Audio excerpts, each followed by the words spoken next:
all seen good mediums, and I'm sure you've all seen not so good mediums.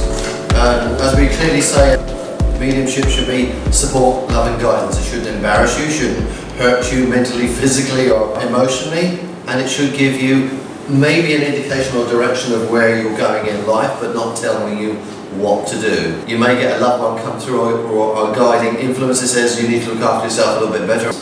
So it's quite important that when we're giving a message to someone else, it should only be support, love and guidance. And there's also a format where they're asking questions, otherwise it could be seen as cold reading. So it would be, would you understand why they're talking about it, not why I, because it's not me doing it, why they're talking about it, if the information is coming through. So you just offer someone that information and not ask questions with it. You're just seeing if you're with that person. Obviously that's just an intuitive message, but if you've got a communicator from the world of spirit, it should be fairly easy if we're talking human.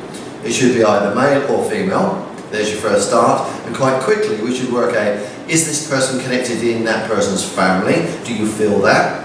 We don't put anyone on the other side. So you say, I've got your mother here, and we've known people who've had to phone their mother because they're here and they're at home, and just make sure it wasn't. You know, a medium is often seen as a person of authority. So we should say, I've got a mother-grandmother vibration here, and that could be that the grandmother or the auntie maybe was very motherly to that person, and that's where the confusion comes in sometimes. And the same in the gender, if we're saying I've got a father-grandfather vibration here, because we can't quite always tell unless they come in and say that. If you hear that in your mind, then you can communicate that, but it's still a 50-50 shot of getting it wrong.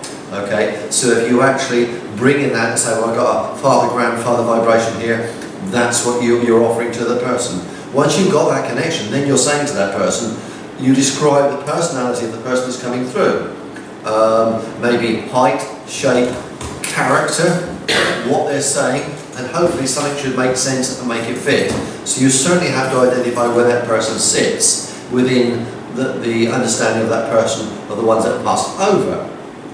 Sometimes you may get a sisterly vibration and that person hasn't lost a sister to the spirit world, for instance. Sometimes a sisterly vibration is a friendship on a female side for that person, or it could be a brotherly type vibration, and sometimes that's the confusing part of it. But it could be someone that person knew you were giving the message to, that had someone that was very close, like a brother or a sister.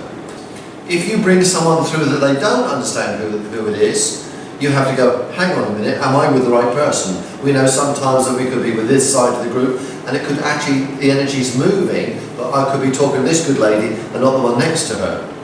So we've got to be aware that even though we think we're talking to the right person, we have to validate that information. How do we do that? We look at their face and see if they're going, well, they might not be that animated. They're trying to go, yes, I'm trying to please the medium because I don't want to stand out. But it could be that the person next to that person who will give you a message to understand. So you have to validate it. If they're going, I don't know, you go, wait a minute, let me see if I'm still with you. The link could have changed or moved on or just closed. So we can only give what we're getting.